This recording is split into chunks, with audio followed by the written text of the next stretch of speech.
Magandang araw po sa inyong lahat. Welcome po sa Makapili TV. Lalo na pong lumalaki yung issue ng West Philippine Sea. Partikular nga dito sa sigalot nga ng Chinese Embassy, pati ng mga opisyal po ng gobyerno natin, partikular itong mga senador. Nag-ugat lang naman ito dahil sa kabalbalan ni Commodore Tariela. Dahil nga ginawa niyang kakatwa itong si President Xi Jinping, ginawa niya ng caricature, sumama ang loob o nagalit yung embahada ng China sa atin. Kaya nagdabas sila ng pahayag. Ngayon, marami nang nakisawsaw sa issue na yan. Pati na rin yung mga opisyal po ng Kalayaan Islands, nakisawsaw at ginawang persona non grata nga yung mga opisyal ng Chinese Embassy. Kaya ang bawi doon ng China, pinagbawalan silang pumasok sa teritoryo ng China na hawak tulad ng Macau, Hong Kong, or pati yata Taiwan, hindi natin sigurado kasi diba kiniklaim naman ng China yon. Pero yun nga, pinagbawalan nga ng China na makapasok sa kanilang teritoryo yung 16 na opisyal ng Kalayaan Islands. Ngayon, itong mga senador sa pangunguna ni Kiko Matching, ni Senator Kiko Pangilinan, gumawa siya ng resolution na kinukondena nila yung Chinese Embassy dahil nga nakikipagsagutan, may mga patutsada rin yung China. So dahil hindi nagugustuhan ng mga senador, gumawa sila ng resolution para kondenahin yung mga patutsada ng China. Ngayon, kung yung 16 na opisyal ng Kalayaan Islands pinagbawalan ng China na makapasok sa kanilang teritoryo, ganun din kaya yung sasapitin nitong mga senador. I think marami-rami sila, 13 yata silang senador, yung pumirma para kondenahin yung patutsada ng mga China. So yan ang aalamin natin, pero syempre bago ang lahat, kung hindi ka pa nakasubscribe sa Makapili TV, baka naman pwedeng pakipindot po muna yung subscribe button at the same time palike na rin po ng video. Wala naman pong bayad dyan, kaya pindot na. So ito, panoorin po natin. Ano po ang masasabi ninyo? Nakagawian na po ba ng China na magkaroon po ng pag-ban? Lalo na dito sa 16 na opisyal ng Kalayaan, kasunod nga ng pag-ano sa kanila, pag-dideklarang ng nila sa China na or sa mga tawag nito? Sa Chinese Embassy na persona non grata. So hindi na sila makakapunta ng Hong Kong Disneyland. Prof, sayang yung Disneyland, ha? Oo, maganda pa naman daw. Macau, hindi na sila makapunta ng Macau. Macau, Macau hindi na mapapagod yung paa nila sa kakalakad sa Macau, Prof. Oo, actually, ang makikita mo talaga ang China, China kasi one thing that we have to remember, no? The Chinese embassy in Manila is the representation of the Chinese government and China as a whole in the Philippines. So si Ambassador Jing Quan is actually parang representation ng kanilang bansa at ng gobyerno at ng kanilang presidente si Xi Jinping. So you have to understand that. So in a way, yung how do you call that, yung statement at saka reciprocity na tinatawag nila na sanction dun sa 15 ba, Admar, na mga 16. councilor at 16 pala, kala ko 15. 16 na councilors ata ng municipality ng Kalayaan is actually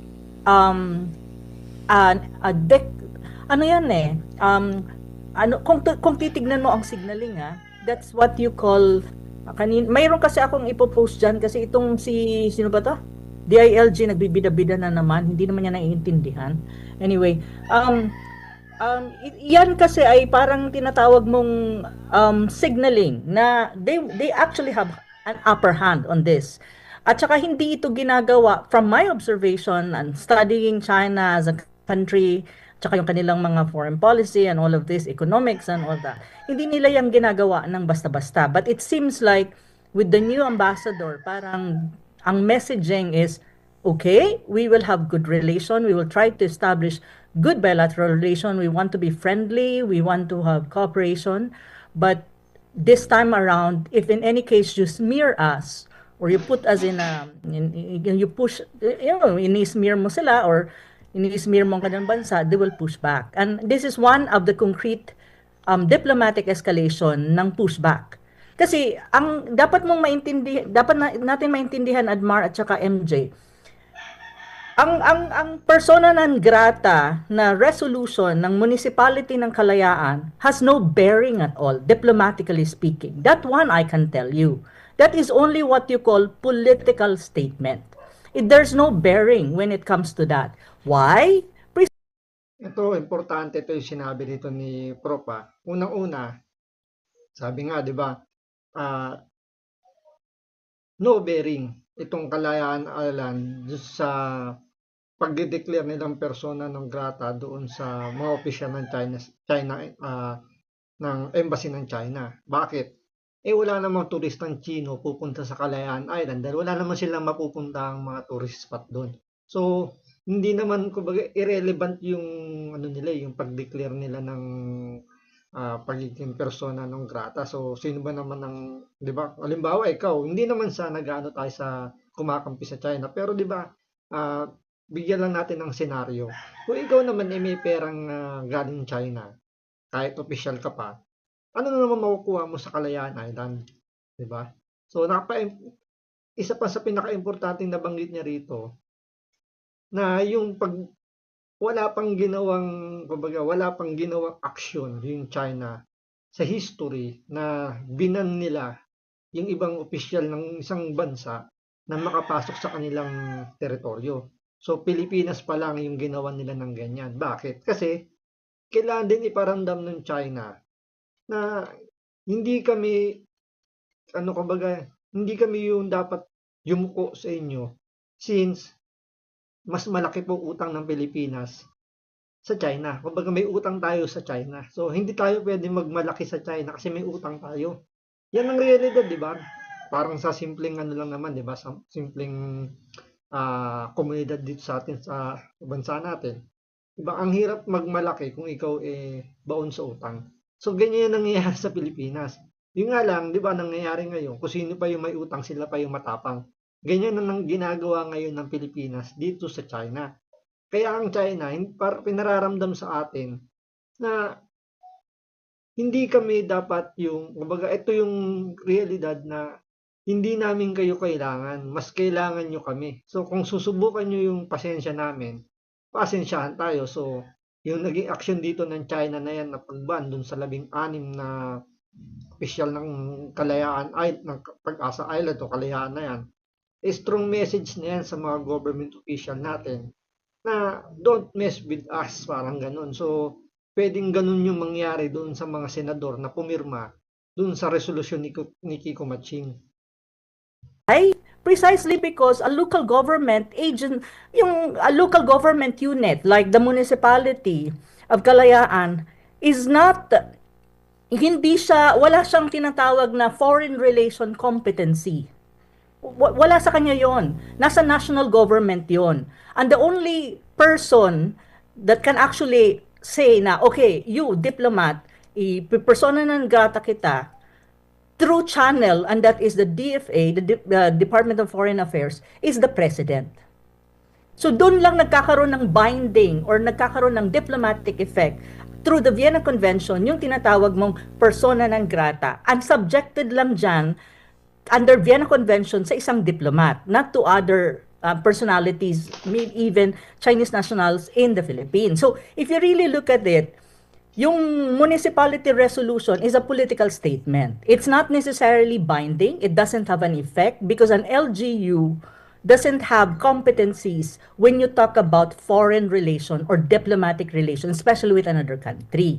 Yun yung Malamang dito, itong mga opisyal ng Kalayaan Island, hindi siguro nag-iisip na, alam nyo na hindi naman bearing yung mga pinagagawa nila. Dahil nga, sabi nga, di ba, DFA lang yung may ganong kapangyarihan. Pero dahil gusto nilang sumausaw, or yung pakikisawsaw nila sa issue, ito yung magiging consequence na yan, na hindi nga sila makakapag-travel dun sa mga part ng territory na sakop ng China. Pero siguro naisip din naman nila na wala naman silang kakayanang pumunta sa ibang bansa since maliit nga yung municipality ng Kalayaan. So hindi man siguro ganun karami yung kanilang resources o yung sweldo nila hindi sapat para, alam niyo, makapagbakasyon doon sa mga teritoryo ng China. Kaya hindi rin naman siguro sa kanila kawalan din na ipag-ban sila. Pero itong mga senador na kung sakasakali nga na ganun din ang mangyari, ano yan, malaking ano pa rin sa kanila yan, malaking kahihiyan pa rin yan.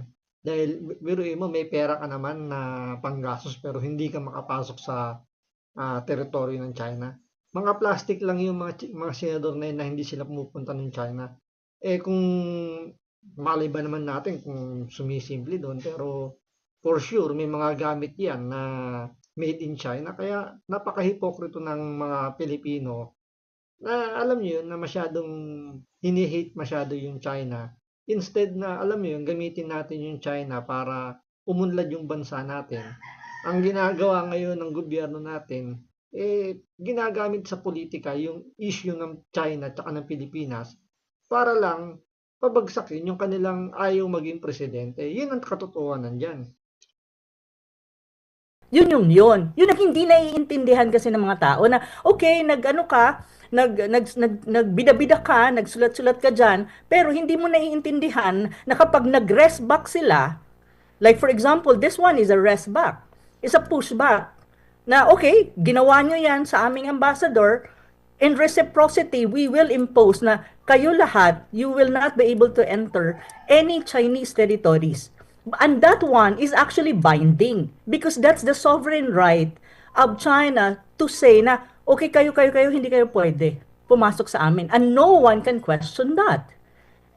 That is even the case. So kung titignan mo, ito nga sinasabi ko, Opo. nagmumukha tayong katawa-tawa sa international community. Kasi ang mga hirap kasi sa Pilipinas, yung iba, before you make an action, you try to think and try to check kung ano yung meaning ng dahil gusto nyong yung magsabi na, oh, we are ganyan-ganyan, ipipersona ng grata yung ambassador ng Chinese embassy or ng China sa Pilipinas. Opo. When in fact, if the international community will look at you, pagtatawanan tayo, ano yun? Local government? You don't have any personality when you talk about diplomacy. It's actually the president through DFA. Opo. And yun, Yan yung isang malaking problema sa bansa natin sa pamumuno ni Bongbong Marcos.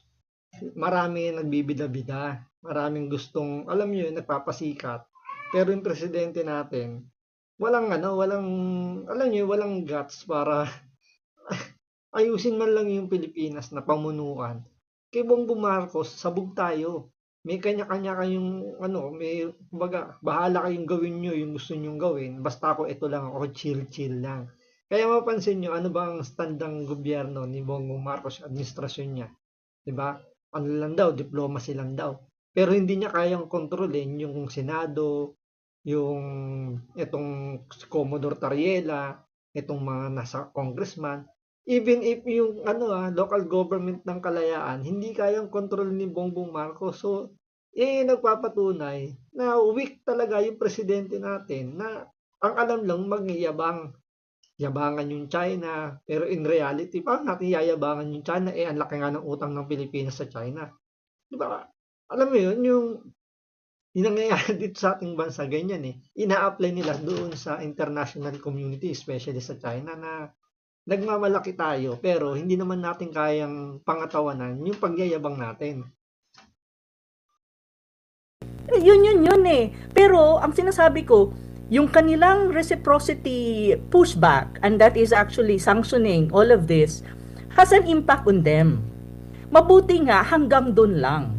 Hindi na sinali yung ibig sabihin yung medyo mas malala pa na possibility na pushback. So, Opo. ito, sanction lang ng 16, sila lang naman ang apektado dyan so far. Opo. So, yun, parang signaling yan. Na sinasabi lang ng China na we have diplomatic, diplomatic upper hand on this. Prof, So, parang ganun. hindi po ba siya masyado lang na harsh? Kasi alam natin, pag persona non grata, hindi naman ibig sabihin hindi ka makakapunta doon. Kumbaga, parang hindi ka welcome sa government, pero maaring ka pa rin pumunta doon. Kahit saang lugar, kahit i-declare ka ng persona non grata, bawal naman silang abusuhin o gumawa. Hindi ba masyadong harsh na sa kanila, persona non grata, parang hindi ka welcome? Pero ito, ano talaga, hindi na sila pwedeng pumasok sa alinmang teritoryo ng China, Prof. Yeah, one thing that also we have to remember, even the resolution itself, hindi rin, ay Diyos ko Lord, hindi mo pwedeng sabihin, ikaw LGU, sasabihin mo persona non grata, and may binding yan, or actually under Vienna Convention, may binding yan. Hindi siya binding. Actually, Ambassador Jing can go there if he wants to. Because it's not a binding legal it's a political statement. It's just a statement, a political. It has no legality, it's no binding. Even if you look at the Vienna Convention. Again, ang sinasabi ko, si President Marcos Jr. lang ang pwede magsabi noon na ikaw persona non grata, undirected lang yan. Ang persona non grata in this context is directed to diplomats, not even to non-diplomats. So, ang sinasabi mong kung ano ba, parang Masyado tawag nito, mabigat.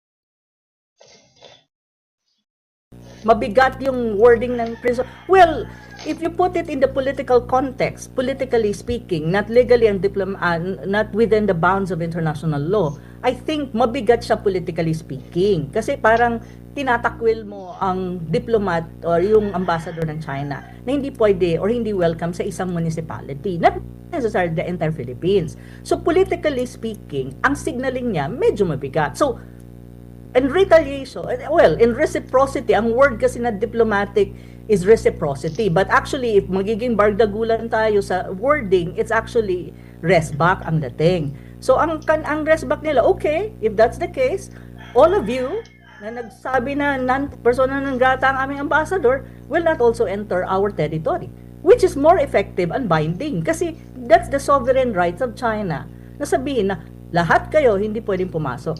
And walang makakapag-question doon because that is their sovereign right. Opo, Prof. Ayun yun. Dito naman sa naging hakbang po ng Senado, maaari din ba? Kasi ito, resolution talaga. Kumbaga, kumakatawan ang mga senador. Hindi naman lahat, pero yung mga pumirma, meron din kumbaga, nagre-represent sila daw sa mga Pilipino. Mas mataas ito kumpara doon sa resolusyon ng kalayaan. Maaari bang sapitin din sa mga senador na ito? Kasi yun nga, yung resolusyon ng mga local officials, pinatawan ng ban. Dito po kaya, ano po ang nakikita nyo po dito? Posible ba yan? Or mas lalo lang magpapalala sa sitwasyon kung magpapatupad din sila ng kahiling tulad? Oh, the thing that I can tell is we don't even know. But what I'm saying at the moment is like this. So far, nag-reply ang Chinese embassy, I think, in response to yung sa resolution ng Senado na adopted na 15 senators ata ang pumirma. Ganun pa rin naman, 15 senators ata ang minority bloc hindi.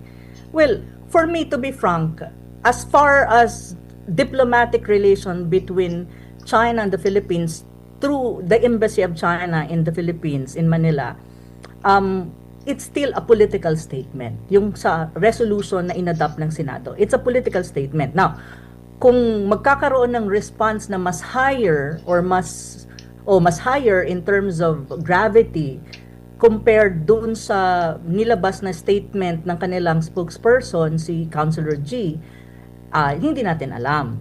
Hindi pa natin alam at hindi natin alam at the moment. So I think naman the Chinese are one thing that we have to understand with the Chinese, they're very measured and they're very calculated. They're very strategic when it comes to responses. So nag-response sila, na mabigat din ang response nila against the Senate resolution. However, kung titignan mo ang response nila dun sa Kalayaan Municipal Councilor, that's already a signaling. Signaling na yun eh. So sinasabi lang nila, okay, this is the first step. This is one of the pushback that we can do. Okay, mayroon kami ditong strong statement then against the Senate resolution. Ang ano kasi doon ganito, pag inanalyze mo yan at binasa mo yan, ang next kasi na tanong is, what if this bangayan will escalate? So ano yung next step na gagawin ng Chinese Embassy or ng China, kasi nakikipag-communicate yan sa kanilang central government, kung mag-e-escalate pa ito. Kung hindi na ito mag-e-escalate, hanggang doon na lang yon. So, nagkaroon ng resolution, sumagot ang Chinese Embassy. Kung wala nang further pa na bardagulan dyan or escalation dyan sa exchange of words, siguro hanggang dyan lang. Pero kung makita natin may escalation and then China probably will feel na, oops, sandali muna. Yun, siguro, probably, some actions will be done. Pero at the moment, ang basa ko, kung ang Senado is hanggang dun na lang, I don't think the Chinese embassy or China will react. I think that was it. Na yun, sumagot sila. Parang feeling ko ganon. Pero pag, sana hindi na rin magbida-bida yung mga iba dyan, yung mga senador para matapos na yan. Kasi it's not good actually for our as far as bilateral relation is concerned between the two sides. So yun. At the end of the day, to be very frank, MJ and Admar, the only how do you call that, the only official in our government that really has a bearing when you talk about kung ano ang pwedeng maging strong response or whatever kind of response sa isang embassy or diplomats is really the president and at ang response niya will be coursed through the DFA kasi malinaw. When you talk about diplomatic mission, like for example, sila, pagdating nila sa Pilipinas, ang receiving state ang Pilipinas, 'di ba? Pumunta sila, ang receiving state is Pilipinas. Sino ba ang representative ng tinatawag mong receiving state? 'Di ba si Marcos Jr.? Kaya nga 'di ba, pagdating ni Jing Guan, pumunta ng Malacanang, nag-present siya ng credentials niya kay Marcos Jr. Precisely because Marcos Jr. is the one who really have an upper hand when you talk about how you gonna respond sa ganitong mga diplomatic crisis na nangyayari sa Pilipinas. Yung mga senador, ano yan? Political statement, political noise. At the end of the day, ang presidente ang may ano talaga dyan, ang may say. Opo. And so far man, yung kanina pinalabas nyo na, how do you call that, na video, interview or press conference ni Castro, ni Auntie Claire, sinabi naman niya na, Marcos Jr. still wants to have this, ganun pa rin ang kanilang approach to Philippine-China relation. So, ibig sabihin, hindi si Marcos Jr. mag-move to the point na mag-escalate ang tension between the Chinese embassy and some senators and the Coast Guard. Apo. So, ganun. Prof. So medyo nakakatakot yung rito ni Professor kasi hindi niya matansya kung same lang yung sasapitin nitong mga senador na pipirma o pumirma doon sa resolution na ginawa ni Kiko Matching. Kasi kung yung mga, sabihin natin mga nasa baba lang na opisyal, yung mga nasa kalayaan nga, di ba, ibinan, hindi papapasukin doon sa mga teritoryo ng China. So possible itong mga senador ganun din yung sapitin once na talaga ipoporsyon nila yung yung kanilang magiging aksyon. Although pumasa na yan, alam ko na ipasa na yan dun sa pero meron pang isa pang reading para talaga ma-certified yung resolution na yun. Pero ganun pa man, ang pinaka pa rin dito, sabi nga ni Professor, si Marcos Jr. pa rin ang pinaka makakapag pahupa nung tensyon nitong mga senador natin, mga government official natin, dahil siya nga yung chief architect ng foreign policy natin. Pero dahil nasa karakter nga ni Bongbong Marcos na pagiging weak, asahan natin na mas lalala pa yung tensyon niyan. At ang pinaka magsasuffer dito yung mga ordinaryong Pilipino, especially yung mga OFW na nagtatrabaho doon sa China. So, huwag na sana umabot sa ganung punto kasi mas sila ang kawawa at isa na isipin ng mga politiko natin kaysa yung mga pansarili lang nilang agenda, yung kanilang inuuna, di ba? So, hanggang dito lang po muna. Maraming salamat po sa panonood. Ingat po kayo lagi. God bless.